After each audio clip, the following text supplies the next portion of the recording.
شیطان یعنی ابلیس کی تاریخ بہت پرانی ہے۔ ابلیس کا تعلق جنات کی نسل سے ہے۔ شروع میں جنات کو موت نہیں آتی تھی۔ یہ مخلوق آگ سے بنی ہوتی تھی اور نہایت باغی اور سرکش طبیعت کی مالک تھی۔ لیکن پھر فرشتوں کی پیدائش ہوئی۔ فرشتوں کے پاس یہ طاقت تھی کہ وہ جنات کو مار سکتے تھے۔ یہ وہ وقت تھا جب جنات تیسرے آسمان تک چلے جایا کرتے تھے۔ جنات تیسرے آسمان پر جا کر شرارتیں کرتے تھے۔ ایسے میں حکم الہی سے فرشتوں نے شرارتی جنات پر حملہ کیا اور عبرتناک شکست دی۔ فرشتوں اور جنات کی اس جنگ میں جب ابلیس نے فرشتوں کے کمانڈر عزرائیل علیہ السلام کو پہلی بار دیکھا تو سجدے میں گر گیا۔ ابلیس شروع سے ہی ایک نڈر اور ذہین بچہ تھا۔ ابلیس میں بہادری اور مکاری دونوں کوٹ کوٹ کر بھری ہوئی تھی۔ اس نے ملائکہ کے ساتھ جا کر توبہ کا باقاعدہ اعلان کیا اور پھر فرشتوں سے فیض علم حاصل کرنے لگا۔ شیطان کے علم حاصل کرنے اور ریاضت کا یہ عالم تھا کہ یہ پہلے آسمان پر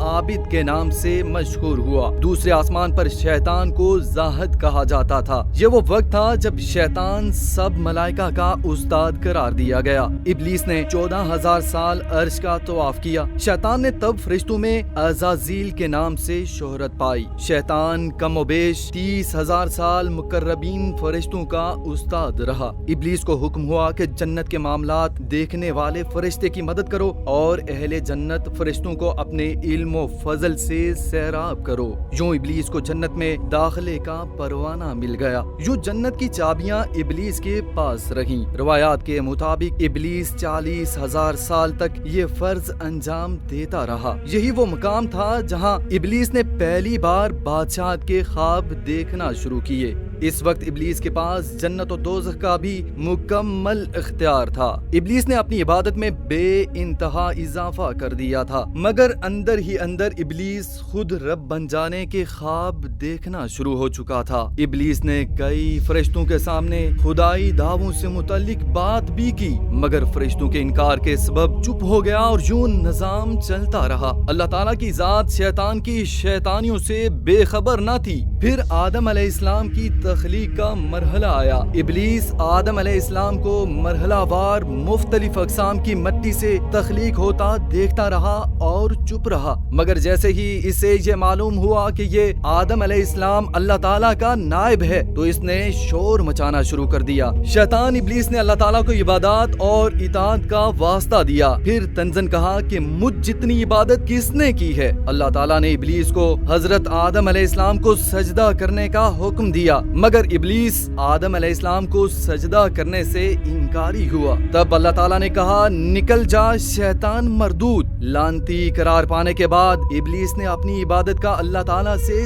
صلہ مانگا، جس پر اللہ تعالیٰ نے ابلیس کو قیامت تک مہلت فراہم کی، جس پر ابلیس نے اولاد آدم کو سیدھے راستے سے ہٹا کر اپنا پیروکار بنانے کا دعویٰ کیا، جس پر رب کریم نے فرمایا کہ جو متقی اور پرہیزگار ہوں گے تو ان کو گمراہ نہیں کر پائے گا۔ وہ دن اور آج کا دن شیطان مردود انسان کو گمراہ کرنے کے چکر میں ہے، جبکہ اللہ تعالیٰ کے نیک بندے اس کے چکر میں نہیں آتے۔